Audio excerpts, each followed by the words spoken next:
Several houses have been demolished in the Moliko neighborhood following a road expansion program currently being carried out by the Boya Council. This as the population decried the unprecedented demolition exercise, indicating that they were taken unaware. Also, Misaka village in the Tiko subdivision gets a new traditional ruler. His Royal Highness Daniel Dipoko ascends the royal throne in a colorful ceremony that took place at the village square recently. Plus, students of the Higher Institute of Business Management and Technology Hibmat Boya challenged to engage in one extracurricular activity or another, so as to build their skills in fields other than what they study. Those were our top stories development on this edition of High Prime. Hello and thanks for joining us. My name is Stone Mira Njema. First off, some denizens residing around Moliko are calling on the Boya Council to pay compensation for the damages caused in the demolition of their houses. They voiced their frustration recently while witnessing the demolition of their structures. According to sources, the demolition comes as part measure to expand secondary and tertiary roads in the Boya municipality. Larry Etengene with this report.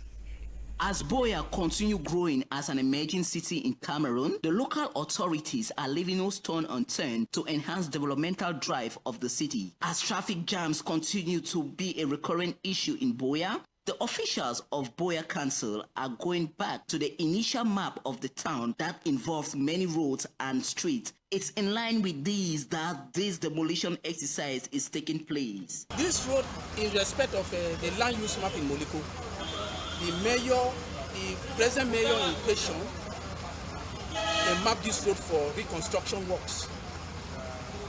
During this reconstruction work, we have given them enough time for them to demolish their said structure so that we can reconstruct the road and pass the way.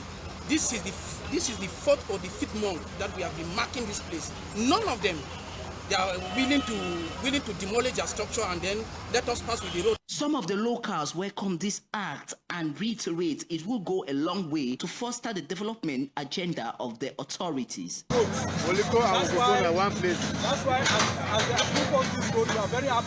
Yes. So we need more roads again. The place are tight. Yes, it's part of development, so accept it. After the 5 months ultimatum issued by the Boya Council to occupants to evacuate, indicating this area needs to be demolished, the Boya Council indeed is mixing words with action as they are bent to see the town is clean and well planned. Students of the Higher Institute of Business Management and Technology Hibmat Boya challenged to engage in one extracurricular activity or another so as to build their skills in fields other than what they study. Members of the National Employment Fund threw a challenge recently while launching clubbing activities in the school campus. Mabel Kandem was present during this event and brought with her the following report. As the adage goes, learning without play makes Jack a dull boy. The 21st Century University and Professional Institute, HIPMAT, immerses students to extracurricular participation. The goal is to transform young Cameroonians into bringing out that talent, that latent talent in them that they did not know. That is why we are transforming them in every field, be it socially, be it academically, be it professionally. We are a professional university, and because of the fact that there are many games and many competitions coming out, HIMAT cannot be left behind. HIMAT has to show the world out there that we are also capable of producing artists, we are also capable of producing marketers, good marketers, we are also capable of producing musicians, and why not pastors, like you saw it in there. With the launch and unveiling of a school clubs, the Higher Institute of Business Management and Technology carves a roadmap for entertainment communities on campus that sponsors students' retention, interaction, and connection with each other.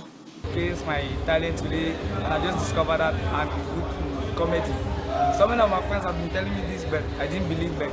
Thanks to the club launching of today, I could discover what I'm really good at. Club Activities, a campus entertainment space which aims at linking academic knowledge and practicals in the broad academic mission, sharpens and distinguishes the students to be well-rounded and holistic. Activities are very good. It's necessary for us as students, but help us in so many ways.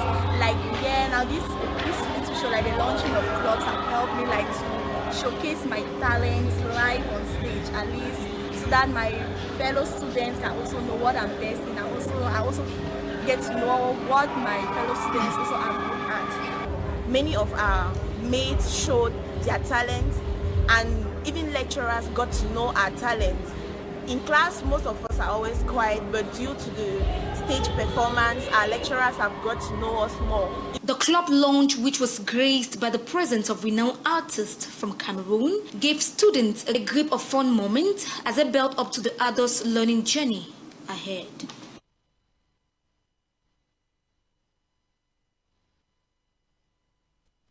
Misaka village in the Tiko subdivision of the Southwest region have been presented with a new traditional ruler, Daniel Dipoko, whose deceased father was chief of that village.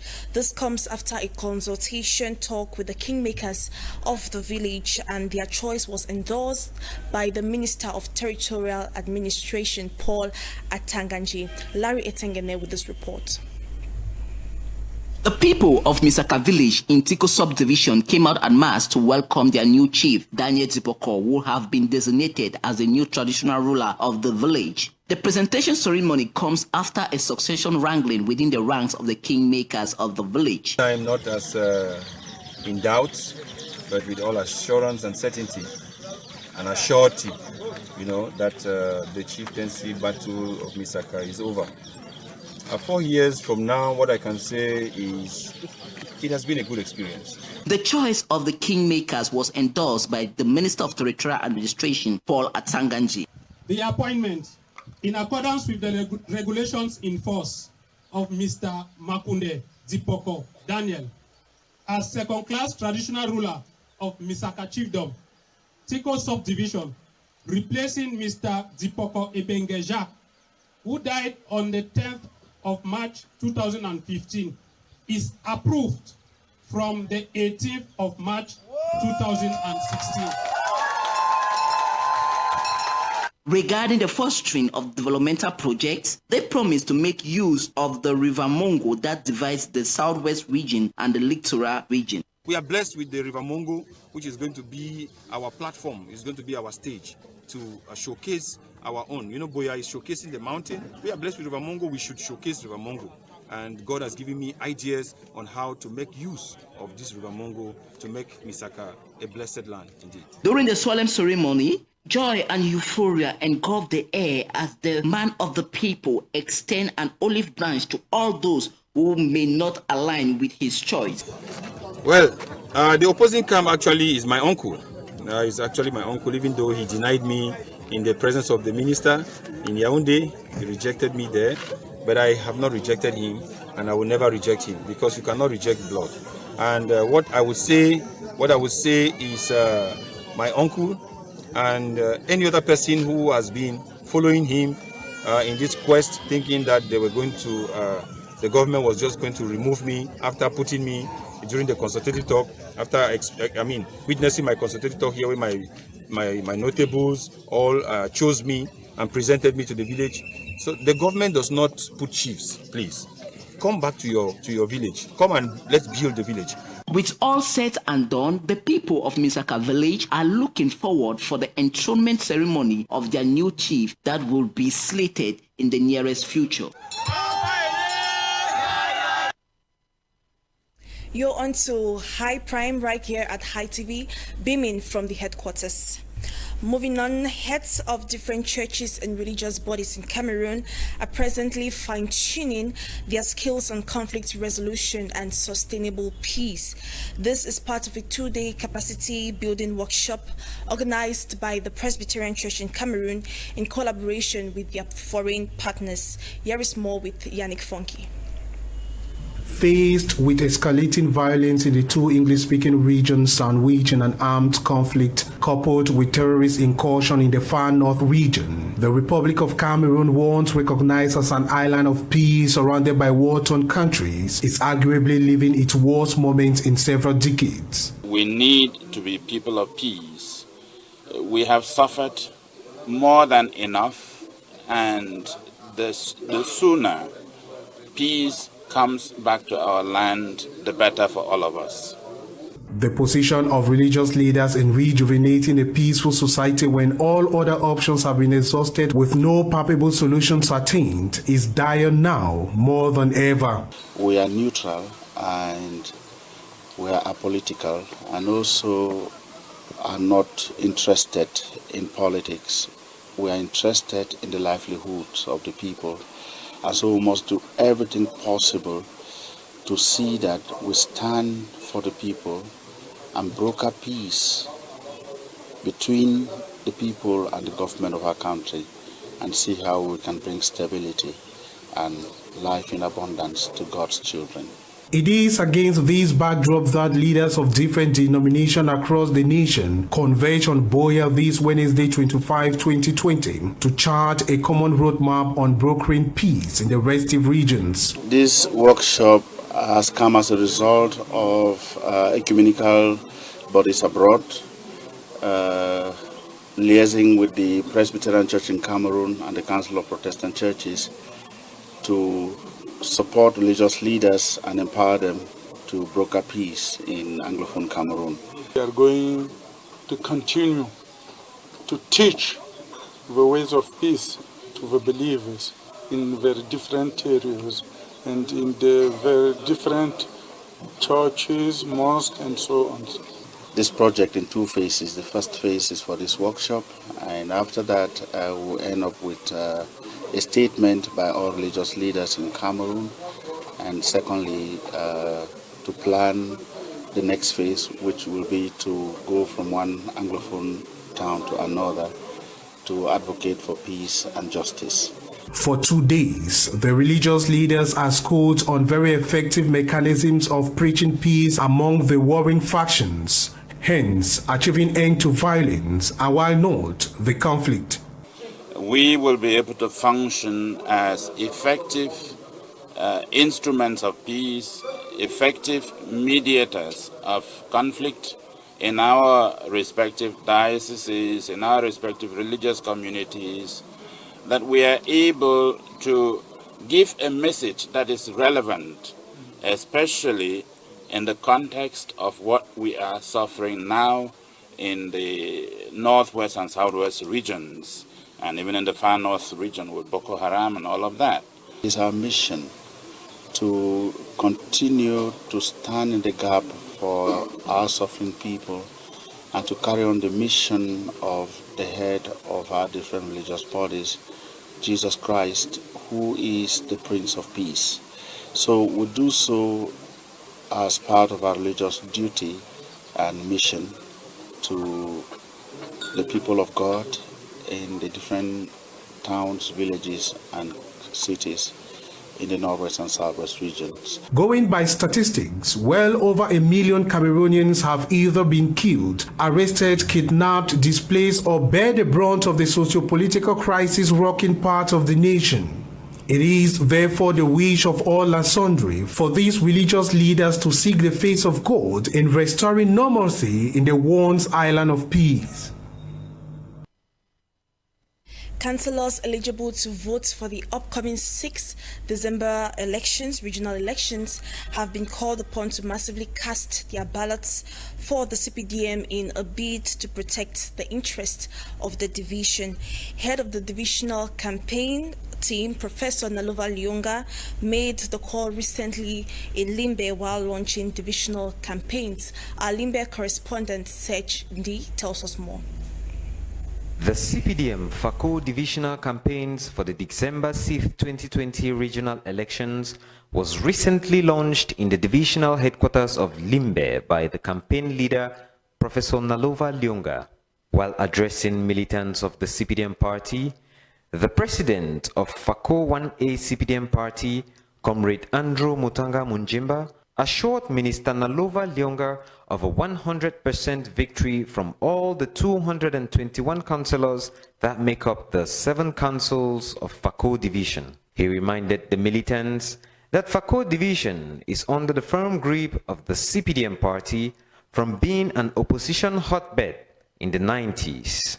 Professor Nalova Lyonga, on her part, called on the electorates not to take the elections lightly, as all the 221 votes of the Electoral College is needed for an overwhelming victory for the CPDM party in Fako Division. She reassured militants that a vote for the CPDM candidates for the regional house will go a long way to strengthen the peace and stability of the nation, consolidate national unity and social cohesion, as well as enhance economic growth and diversity. The divisional campaign leader congratulated the quality of the candidates, which according to her will work for the interest of the population of Fako and the Southwest at large. I still think that the people who are going to vote, we know this, we believe in them, and we trust that they will do a good job. Indeed, many of us are already celebrating the victory of our great national party, the CPDM in Fako Division, especially as there is no opposition. On Sunday, December 6, 2020, Cameroon will be taking a decisive step in his historic move towards the fulfillment of the decentralization process and the consolidation of its democratic process. The putting in place of the regional councils constitute the last piece in the decentralization architecture as provided for in the Constitution of 18 January 1996. Women above 20 years have been challenged to live a healthy lifestyle so as to suppress the risk of contracting preeclampsia. Different speakers took turns recently to throw the challenge during a health talk to elaborate on the challenges surrounding preeclampsia and eclampsia. Details in the upcoming report. An illness so common among pregnant women, yet so little talked about. Preeclampsia, a condition characterized by high protein in the body and high blood pressure, is unarguably a woman's worst nightmare during pregnancy. Preeclampsia is a disease of the pregnancy that manifests by elevation of blood pressure and the presence of protein in the urine of a pregnant lady above 20 weeks of pregnancy. It is against this backdrop that these women from all walks of life are being schooled on this rare disease with the intention of preparing their minds against its contraction during pregnancy. We decided to come together to see how we can empower young girls, we can empower the society, we can empower our community to be able to meet up the problems going around now. Different speakers took turns to elaborate on the symptoms of the disease as well as methods to suppress, if not completely prevent oneself from going through such difficult times. Preeclampsia most of the time have no symptoms, and eclampsia will have no symptoms until we discover that the blood pressure is high in the hospital.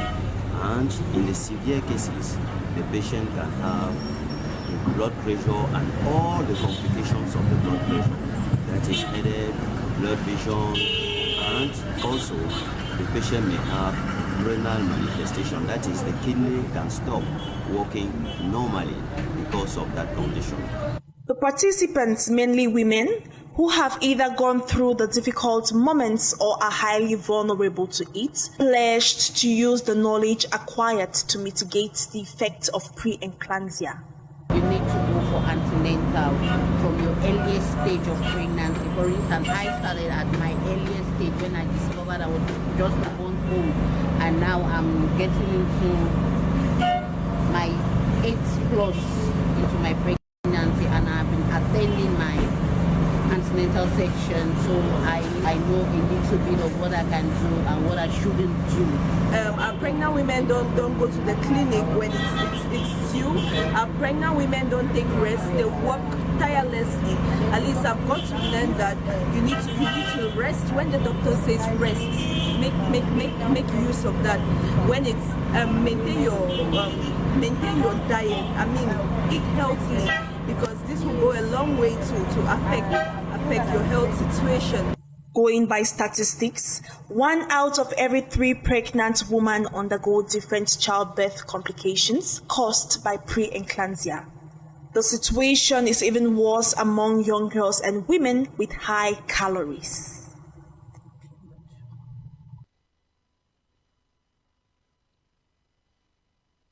We have come to the end of this edition of High Prime, but before we go, let's revisit our headlines. Several houses have been demolished in the Moliko neighborhood following a road expansion program currently being carried out by the Boya Council. This as the population decry the unprecedented demolition exercise, indicating that they were taken unaware. Also, Misaka village in the Tiko subdivision gets a new traditional ruler, His Royal Highness Daniel Tipoko, who ascends the royal throne in a colorful ceremony that took place at the village square recently.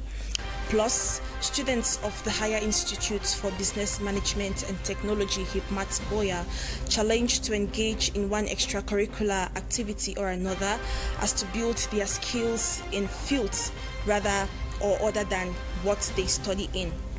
This is where we draw the curtains of today's edition of High Prime. Join us this Saturday at 12 p.m. on High Review to get what made news in the course of the week. Mira Stone for presentation. Do have a wonderful weekend.